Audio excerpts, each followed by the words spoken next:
Hola, buenas tardes a todos. ¿Cómo andan? Me presento, mi nombre es Segundo Méndez Acosta y como integrante de la cátedra del doctor Sebastián Picasso de la materia Obligaciones de la Facultad de Derecho de la Universidad de Buenos Aires, en esta oportunidad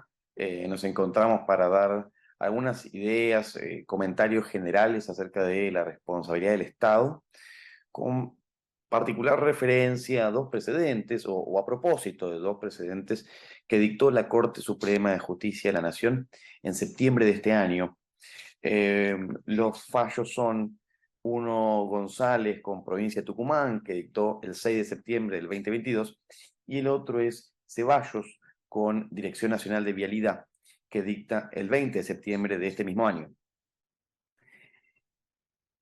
La idea sería hacer algunas referencias generales acerca de cómo funciona la responsabilidad del Estado, sus distintas situaciones que presenta, y luego hacer algunos sucintos comentarios respecto de estos dos fallos que dotan a la temática de particular actualidad. Bueno, la responsabilidad del Estado, como lo es también el caso de la prensa, es un supuesto de responsabilidad eminentemente jurisprudencial, porque los criterios que han diagramado y regulado la responsabilidad civil en estos casos han sido dados por la Corte Federal. Y al igual que como ocurre con otros ordenamientos en el derecho comparado, el sustento no es legislativo, por lo menos hasta el año 2014 en parte, sino pretoriano. Y en términos teóricos podemos decir que se ha pasado de la irresponsabilidad a la responsabilidad objetiva del Estado. Recordemos que en un primer momento se entendía que el rey no puede hacer nada mal, y no podía entonces concebirse la responsabilidad, excepto un supuesto de consentimiento del Estado. Esto fue así incluso luego de la Revolución Francesa, luego de la codificación decimonónica, y fue recién a partir de principios del siglo XX, pero hasta ese momento todavía la Corte Nacional nuestra registra precedentes del año 1860, 1864, 65, en donde expresamente reconocía la imposibilidad de responsabilizarlo, porque el artículo 43, según la redacción por entonces vigente del Código Civil, no lo permitía, interpretaba la Corte, y incluso más, responsabilizarlo importaría detener la actividad gubernamental, con referencias a la Suprema Corte norteamericana, razonaba el máximo tribunal argentino. En 1933 ya el criterio varía sustancialmente, porque en Tomás de Voto la Corte reconoce que hay posibilidad de responsabilizar al Estado más allá del supuesto de su consentimiento. Y es en el caso en el cual haya una falta del dependiente, ¿no? En Tomás de Voto, con referencia a los artículos 1109 y 1113 del Código Civil, dice que el Estado, como principal, será responsable por el hecho de sus dependientes, en tanto y en cuanto se verifique la culpa de estos últimos. Este periodo, que va de 1933 a 1984, se caracteriza entonces por una responsabilidad indirecta, refleja del Estado por el hecho de sus dependientes y por culpa. En 1980, sí, en 1984, digo bien, la Corte falla en la causa Badel, en donde dice expresamente que se aparta del razonamiento que había seguido hasta ese momento y empieza a reconocer, retomando una idea que ya había posado en Ferrocarril Oeste, relacionada con el servicio y la prestación irregular. Dice, quien es titular de un servicio se compromete a ejecutarlo, a prestarlo de forma adecuada, para el fin a cuyo efecto fue concebido ese servicio. Desde allí que razona, tomando la idea de falta de servicio que ya tenía desarrollada el Consejo de Estado francés, este factor de atribución, este fundamento particular y concreto para el Estado. Y la Corte empieza a decir ahí, también con base en la teoría del órgano, que la responsabilidad no es indirecta, sino que es directa, porque la actuación de los organismos y de los agentes del Estado se atribuye al Estado de forma directa y no refleja. Entonces, y esto lo mantiene hasta la actualidad, Dice, la responsabilidad es objetiva y directa. Actualmente nos encontramos con el siguiente panorama. Primero tenemos estos criterios de la Corte, a los que se suma una cuestión más, que la Corte ha reconocido desde la Placet, que es un fallo de 1943, una responsabilidad por actuación legítima. Y este panorama entonces nos da ciertos supuestos con criterios particulares. En el año 2014 tenemos que tener en cuenta que se sancionó la ley 26.944 de responsabilidad del Estado, que dicta al Congreso de la Nación no en las atribuciones que le confiere el 75, inciso 12, sino como legislador federal. En esos términos, sanciona una ley que recoge en general los criterios que venía sosteniendo la Corte. Al mismo tiempo, en el año siguiente se dicta el Código Civil y Comercial, en donde, lo tenemos acá, el artículo 1765 dice que la responsabilidad del Estado se va a regir por las normas administrativas o locales que resultaren aplicables. Entonces, el panorama nos queda planteado del siguiente modo. Tenemos, en primer lugar, una responsabilidad contractual del Estado, a cuyo efecto deberemos estar, como incluso también lo dispone la Ley de Responsabilidad del Estado, a las disposiciones aplicables al caso. Podrán incluso ser las bases y condiciones que resultaren en el caso de que se trate aplicables. Sobre el punto, vale tener presente que hay una norma del Código Civil y Comercial que podrá eventualmente ser de mucha utilidad y aplicable, en cuyo caso de forma analógica, que es el artículo 1723. El artículo 1723 del Código nos refiere, del Código actual, nos refiere a la forma de determinar si la responsabilidad es objetiva o subjetiva en la responsabilidad por incumplimiento de obligaciones, en cuyo caso habrá que estar a si la obligación comprende el resultado o no comprende el resultado. Si es de medios, habrá una diligencia exigible y solamente una diligencia, y si es de resultado, la diligencia pasará a los efectos del juicio de responsabilidad a ser un elemento irrelevante. Ya en el plano de la responsabilidad extracontractual se nos presentan dos hipótesis. La primera, que tiene que ver con la responsabilidad extracontractual por actuación ilegítima, y la segunda, que tiene que ver con la responsabilidad extracontractual por actuación legítima. En lo que tiene que ver con la responsabilidad extracontractual por actuación ilegítima, como dijimos recién, tenemos un factor de atribución concreto y particular regulado por la Ley de Responsabilidad del Estado, por la jurisprudencia de la Corte desde la causa Badel, que lo mantiene en la actualidad, que es la falta de servicio. La falta de servicio viene a ser esa prestación irregular del servicio de justicia, del servicio o de la función legislativa, o de lo que tiene que ver con el poder de policía, etc. En tal caso, la Corte, que lo funda en el artículo 1112 del Código Civil derogado, eh, nos preguntamos si esto es un factor de atribución objetivo o bien si es un factor de atribución subjetivo. Tanto la Ley de Responsabilidad del Estado como también la jurisprudencia de la Corte son contestes en señalar que este es un factor de atribución objetivo. La responsabilidad acá prescinde la idea de culpabilidad, dice la Corte. Quizás, a ver, si uno repasa la idea de falta de servicio, remite por definición y en su traducción, según la concebía o concibe la idea de Fott, los franceses, a la culpabilidad o a la diligencia exigible. Hutchinson, por ejemplo, sostiene que esto tiene quizás más que ver con un análisis de la diligencia que con una cuestión estrictamente causal, como podría ser si el caso fuese más de índole objetiva. Sea como sea, hay una pregunta más importante que esta, que quizás es aquella que se interroga acerca de si este factor de atribución es excluyente de otros o si es un factor de atribución que convive con otros. La Corte pareciera entender que es el único factor de atribución aplicable. La Ley de Responsabilidad del Estado pareciera dar a entender lo mismo. Bueno, cabe tener presente que no es este el criterio que siguen algunos tribunales inferiores. del interior del país como también de la capital federal. Por ejemplo, la Cámara Nacional de Apelaciones en lo Civil registra precedentes en los cuales se ha responsabilizado a el gobierno de la ciudad de Buenos Aires por la vereda en condiciones deficitarias, ¿no? Con fundamento en el artículo 1113, segunda parte del segundo párrafo, hablando de la cosa riesgosa, ¿no? Y no ha sido obstáculo el hecho de que sea el Estado para aplicar el riesgo creado. Como también se ha responsabilizado el Estado con fundamento en la dependencia civil, cuando el Estado, por ejemplo, contrató a una empresa para que realice obras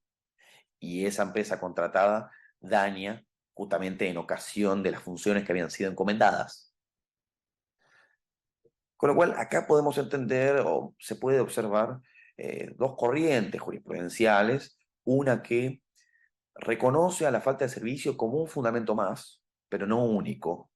de la responsabilidad del Estado, y otra jurisprudencia basada ya quizá mayormente con la jurisprudencia de la Corte Suprema, que entiende que es el único factor de atribución aplicable. Aunque también la Corte registra precedentes que ha aplicado o en los que se ha aplicado otros criterios, pero puede que de forma más uniforme se registre este criterio, se encuentre este criterio que entiende a la falta de servicio como el único y excluyente criterio de atribución de responsabilidad en relación al Estado, en la comprensión quizá de que la falta de servicio es el criterio que mejor resuelve los intereses en conflicto al momento de la constitución de la obligación resarcitoria, ¿no? El que aprende las particularidades que este tipo de casos presentan y particularmente quién es el sujeto al que se está pretendiendo responsabilizar. A su vez, hay que tener presente que si bien en términos generales la antijuridicidad es atípica ya desde buenos años a esta parte, en la responsabilidad por omisión, la Corte reconoce que si bien no hay dificultades para identificar la omisión antijurídica cuando hay un deber expreso, cuando no hay tal deber expreso o determinado, sino que lo que hay son mandatos que mandan a hacer algún comportamiento o a conseguir un determinado objetivo, pero indicado de forma imprecisa, como puede ser velar por la seguridad de los ciudadanos, en tales casos el análisis hay que hacerlo de forma rigurosa, dice la Corte. Y la responsabilidad puede que sea más bien excepcional. Y hay que tener en cuenta, entre otros elementos, la previsibilidad del daño para el agente, para el titular del servicio. A la par de esto, de la responsabilidad extracontractual por actuación ilegítima, se desarrolla otra hipótesis que es la responsabilidad extracontractual por actuación legítima, ¿no? En cuyo caso podrá pensarse en el que compra o el que explota un estacionamiento, una cochera, y de repente de un momento a otro se establece que lo que era una calle va a pasar a ser un paseo peatonal, ¿no? O el comercio que se ve afectado por obras que se realizan justo en ese lugar en donde circulaba mucha gente y por un determinado lapso dejará de pasar toda la gente que en su momento pasaba. En tales hipótesis no hay una falta de servicio, no hay una actuación ilegítima, sino que lo que habrá, en todo caso, será una persona que está asumiendo un sacrificio especial y que no tiene por qué soportar esa persona tal sacrificio. Desde allí que, con ese fundamento, es que se ha reconocido la posibilidad de responsabilizar al Estado pese a que la actuación es legítima. Es un supuesto más que indica que la antijuridicidad es un elemento que en principio tiene que estar reunido siempre, pero no, esto no obsta que haya hipótesis, aunque sean concretas y excepcionales, en las cuales hay responsabilidad pese a que no hay antijuridicidad. El asunto en estos casos, dentro de otros, es la extensión del resarcimiento. Bueno, la ley de responsabilidad del Estado, de un modo semejante a lo que establece la ley de expropiaciones, no admite al lucro cesante como un ítem resarcitorio en este tipo de supuestos. La Corte registra precedentes en los cuales lo ha comprendido el lucro cesante y otros en los que no. Vale tener presente que en la responsabilidad por actos lícitos o por hechos lícitos, no siempre hay una reparación plena. Uno puede registrar casos como el del estado de necesidad, regulado en el artículo 1717, último inciso, en donde establece que el juez fijará la indemnización conforme a un criterio de equidad, aunque también se puede decir, y hay que tener presente también, que el inciso anterior, que habla sobre la legítima defensa, bueno, el que sufre la agresión, siendo un tercero, puede reclamar del agresor una reparación y esa reparación va a ser plena. Bueno, en esta discusión es que se enmarca esta limitación que establece la ley de responsabilidad del Estado, que no admite el lucro cesante, ¿no? Como decíamos antes, hay precedentes de la Corte Suprema en los que se ha justamente excluido este ítem, aunque se han concedido otros. En este panorama, damos una breve mención a estos dos casos que dicta la Corte. El primero que podemos mencionar es Ceballos con Dirección Nacional de Vialidad. En este, el caso versaba sobre lo siguiente: fue un incendio que ocurrió a raíz de unas banquinas dentro de una ruta nacional que provocaron luego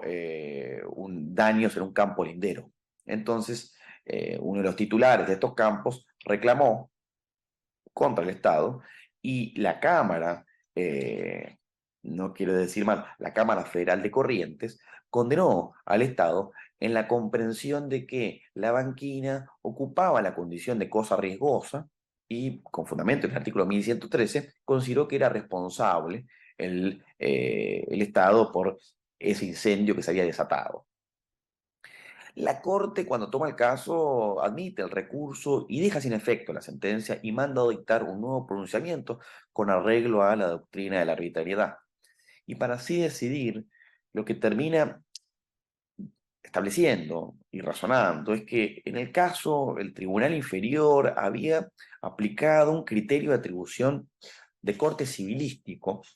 que no era operativo en este tipo, o que no es operativo en este tipo de casos, en donde, insiste, la Corte viene desarrollando la idea de falta de servicio y es ese, se razona, el único criterio de atribución aplicable en este tipo de hipótesis. Con lo cual, frente a la no evaluación acerca de si había o no, o si hubo o no una falta de servicio, es que corresponde razón a la Corte dejar sin efecto este pronunciamiento porque no se dictó de acuerdo a la normativa y la jurisprudencia aplicable al caso. El otro precedente que les comentaba recién es González con provincia de Tucumán. Y este fue una madre y su hijo que fallecen en una crecida de un río. Era un lugar en que se estaban bañando conjuntamente con un montón de personas más y el río creció repentinamente y fallecieron ambos y el marido y padre demanda justamente por el fallecimiento de su mujer y de su hijo. En el Tribunal Inferior, que es la Corte Suprema de Justicia de Tucumán, considera que en el caso no era posible advertir una omisión antijurídica, porque dice el máximo tribunal de la provincia que no había un mandato expreso que mande a controlar o evitar este hecho, y al mismo tiempo se había tornado, si se quiere, imprevisible, de allí que, entendiendo también que es excepcional la responsabilidad por omisión, en este caso no la ve configurada. La Corte acá, a diferencia del Tribunal Inferior, razona que sí es posible advertir una omisión o sí cabría la posibilidad de advertir que la omisión fue antijurídica porque el hecho no era imprevisible. Acá, en un lugar en donde se bañaba mucha gente, habían 600 personas, era una situación de verano y, según constaba en las actuaciones,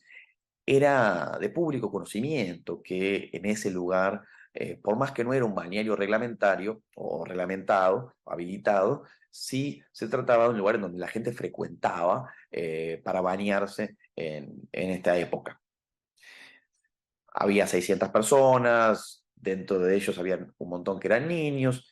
y dice, no podía escaparle al Estado esta situación, y no era en modo alguno imprevisible, o por lo menos habían ciertas constancias y circunstancias que imponían analizar con mayor rigurosidad esta cuestión. Y aquí entonces termina concluyendo que corresponde dictar un nuevo pronunciamiento con arreglo a su doctrina de la arbitrariedad. Con lo cual vemos estos dos casos, uno que tiene que ver con el factor atribución, en donde la Corte parece razonar que el único criterio de atribución aplicable en la responsabilidad del Estado por actuación ilegítima es la falta de servicio. Y en el otro, la Corte desarrolla la idea de omisión, que por ejemplo la ha desarrollado también en Mosca, en donde ve que es posible responsabilizar al Estado, pareciera, digamos, derivarse de este fallo, que es posible responsabilizar al Estado incluso cuando no hay una orden o un mandato expreso y concreto, sino un objetivo indeterminado e impreciso, pero si la previsibilidad del hecho es tal, podrá eventualmente, de todos modos, considerarse que la omisión es antijurídica y eventualmente generar responsabilidad. Bueno, esto han sido unas pocas palabras, esperamos que hayan sido útiles y quedamos a disposición.